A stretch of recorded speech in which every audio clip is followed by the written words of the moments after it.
Hello. साधना श्रृंखला आज आपके लिए एक ऐसा टॉपिक लेकर आई है जो आप रोज़ कहते हो कि मैम हमने लेसन बनाना तो सीख लिया है, लेसन को दे कैसे, क्योंकि क्लास के अंदर प्रेजेंट करना नहीं आता है। तो आज साधना श्रृंखला की तरफ से आज आपको ये बताएंगे कि कैसे आपको लेसन प्लान करना है। सबसे पहले आपको कक्षा में एंटर कैसे होना है। एंटर होते ही आपका क्या रहेगा कि छात्रों के साथ में बात करते हुए, गुड मॉर्निंग करते हुए हमें क्लासरूम के अंदर हमें प्राथमिक पूर्ति जो होती है वो प्राथमिक पूर्ति करनी है। अर्थात ब्लैक बोर्ड खाली नहीं रखना है। ब्लैक बोर्ड पे हमें कक्षा, विषय, कालांश या उपस्थित छात्र जो भी हैं वो हमें पूर्ति करते हुए, लेकिन पूर्ति करते समय हमें ये ध्यान रखना है कि आपकी नज़र कक्षा में छात्रों के सामने हो तथा शामपट पर जो आप लिखने जा रहे हो उसमें भी किसी प्रकार की अशुद्धि न हो।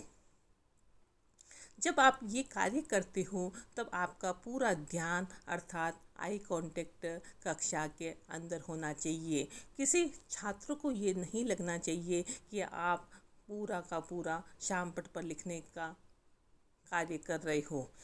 छात्रों से लगातार हमें बातचीत करना है। अगर हमारा चौक से कार्य ख़त्म हो चुका होता है तो हाथ में लेकर के खड़े नहीं होना है।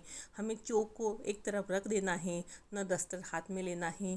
केवल केवल आपका पूरा ध्यान छात्रों से प्रश्न पूछने में, छात्रों से कार्य करवाने में होना चाहिए। और जब चोक का प्रयोग हो उस समय हमें चोक हाथ में लेनी चाहिए।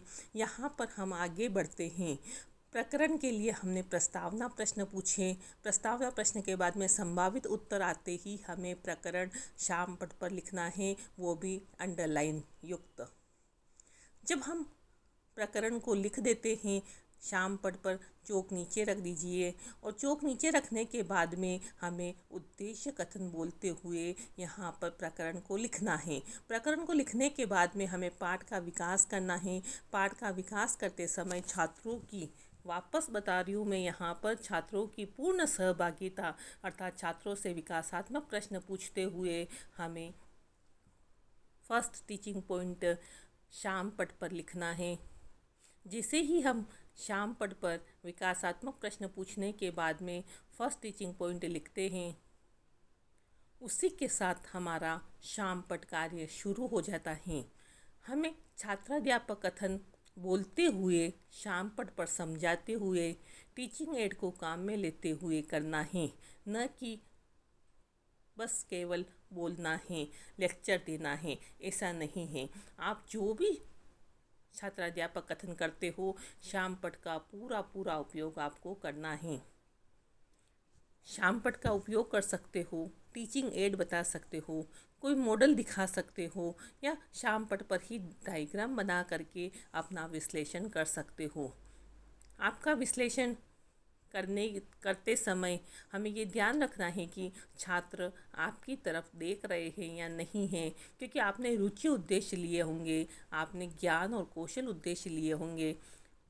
ज्ञान, रुचि, अभिवृत्ति सभी का विकास यहाँ पर होना चाहिए। और जैसे ही आप विश्लेषण पूरा कर देते हो, विश्लेषण पूरा करने के बाद में आपका ध्यान होना चाहिए कि छात्रों को निर्देश दे कि हमने जो यहाँ पर आपको पूरा छात्राध्यापक कथन के माध्यम से विश्लेषण किया है शामपट पर, वो साथ ही साथ अपनी अभ्यास पुस्तिका में लिखे।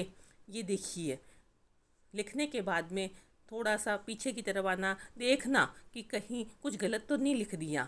छात्रों को पता नहीं चले, वैसे धीरे से पता ही नहीं चलेगा, धीरे से उसको मिटा देना है। मिटाते मिटाते वापस उसको शुद्ध शब्द लिख देना है। इससे ये होगा कि आपका ब्लैक बोर्ड वर्क एकदम शुद्ध होगा। ये एक छोटी सी बात है। जैसे ही चौक और डस्टर का प्रयोग हो, नीचे रख दीजिए। और फिर सेकंड शिक्षण बिंदु हम स्टार्ट करने वाले हैं, तो केवल फर्स्ट शिक्षण बिंदु ही हमें शामपट पर रखना है। और इसका जितना भी विश्लेषण किया है उसको हमें डस्टर से हटा देना है। फिर हमें दूसरे शिक्षण बिंदु के लिए विकासात्मक प्रश्न पूछने हैं। विकासात्मक प्रश्न पूछने के बाद में सेकंड शिक्षण बिंदु हमें यहाँ पर लिखना है। अब आगे आता है वापस इसका छात्राध्यापक कथन। छात्राध्यापक कथन करते समय हमें केवल बोलना ही नहीं है, मैं बार बार बता रही हूँ, छात्राध्यापक कथन केवल बोलना ही नहीं होता है। आपको शाम पट पर बोलते बोलते, बिना बोले नहीं लिखना है, बोलते बोलते विश्लेषण करते हुए ही शाम पट पर कार्य करना है। क्योंकि जब तक आप बोलोगे नहीं तो छात्र आपकी तरफ ध्यान नहीं देंगे। हर एक चीज़ को यहाँ पर बोलना है, बोल करके ही इसका विश्लेषण कीजिए। इससे छात्र सहभागिता बढ़ेगी, छात्रों की रुचि आप जो लिख रहे हो उसमें बढ़ेगी, छात्र उस चीज़ को ज्ञानार्जन करेंगे, उसको समझेंगे। यहाँ पर छात्रों को बीच बीच में निर्देश देते रहिए कि आप लिखिए। जैसे ही हमारा सेकंड शिक्षण बिंदु विश्लेषण खत्म हो जाता है तो पहला और दूसरा शिक्षण बिंदु शाम पट पर रह जाएगा और उसका विश्लेषण हमें मिटा देना है। अर्थात हम कोई भी टीचिंग एड काम में लेते हैं, जैसे ही काम पूरा होता है हमें उसको हटा देना चाहिए, उसको वहाँ रखना नहीं चाहिए। फिर तीसरे शिक्षण बिंदु के लिए विकासात्मक प्रश्न छात्रों से पूछने हैं। छात्रों से संभावित उत्तर आते ही हमें थर्ड शिक्षण बिंदु यहाँ पर लिख देना है छात्रों के समक्ष। जैसे ही हमने थर्ड शिक्षण बिंदु लिखा है उसका विश्लेषण भी हमें टीचिंग एड के माध्यम से, शामपट के माध्यम से, चार्ट के माध्यम से, मॉडल के माध्यम से या अभिनय के माध्यम से या किसी भी शिक्षण सहायक उपकरण के माध्यम से आपको यहाँ पर डिटेल करनी है। छात्रों को लगातार देखना और अभ्यास पुस्तिका में लिखने का निर्देश देते रहिए। छात्रों पर आपकी पूरी नज़र होनी चाहिए, आपकी एक नज़र छात्रों के सामने हो। छात्रों को ये लगना नहीं चाहिए कि मैम तो वैसे भी लिख रहे हैं। आपके खड़े होने का जो ढंग है वो इस प्रकार का होना चाहिए कि छात्रों से न तो ज़्यादा दूरी हो, आपकी आवाज़ ऐसी होनी चाहिए कि कक्षा में आराम से सुनाई दे।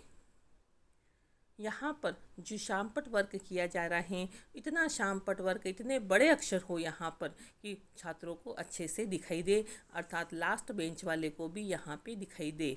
मैं यहाँ पर विश्लेषण कर रही हूँ थर्ड शिक्षण बिंदु का। थर्ड शिक्षण बिंदु का विश्लेषण करते समय भी वो ही विधि काम में ले रही हूँ जो फर्स्ट शिक्षण बिंदु के समय ली थी। अब यहाँ पे देखो, मैंने थर्ड शिक्षण बिंदु का पूरा विश्लेषण कर दिया है, फिर उसको वापस मुझे हटा देना है। अब हटाने का तरीका देखिए, यहाँ पर जो चौक और डस्टर होता है, चौक और डस्टर को साथ में लेते हुए वापस उसको नीचे रख दिया। फिर बाद में पूरे ब्लैक बोर्ड पे जो भी आपने लिखा हुआ है उसका सारांश रूप में आपको बताना है।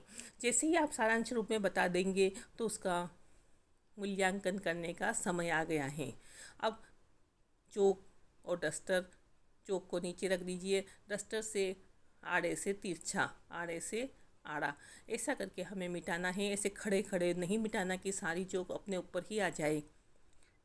सारा सब कुछ मिटाने के बाद में केवल प्रकरण रहेगा और मूल्यांकन प्रश्न हमें शुरू करने हैं, क्योंकि मूल्यांकन प्रश्न करते समय शामपट पर केवल प्रकरण लिखा हुआ होता है। मूल्यांकन प्रश्न के साथ ही हमें गृह कार्य भी देना है। गृह कार्य और मूल्यांकन प्रश्न लपेट फलक पर भी दे सकते हैं, नहीं तो ऐसे दे सकते हैं कि छात्र उसको अपनी अभ्यास पुस्तिका में लिखे और गृह कार्य घर से करके लेके आए। मुझे पूरी आशा है आपको ये समझ में आ गया होगा। अगर आपको कोई भी और कोई डाउट हो तो आप कमेंट बॉक्स में लिख सकते हैं और कमेंट बॉक्स के माध्यम से मैं आपको ज़रूर उत्तर दूंगी। अगर आपको ये लेसन प्लान प्रेजेंट करना अच्छा लगा हो तो लाइक एंड सब्सक्राइब करना नहीं भूलें। धन्यवाद।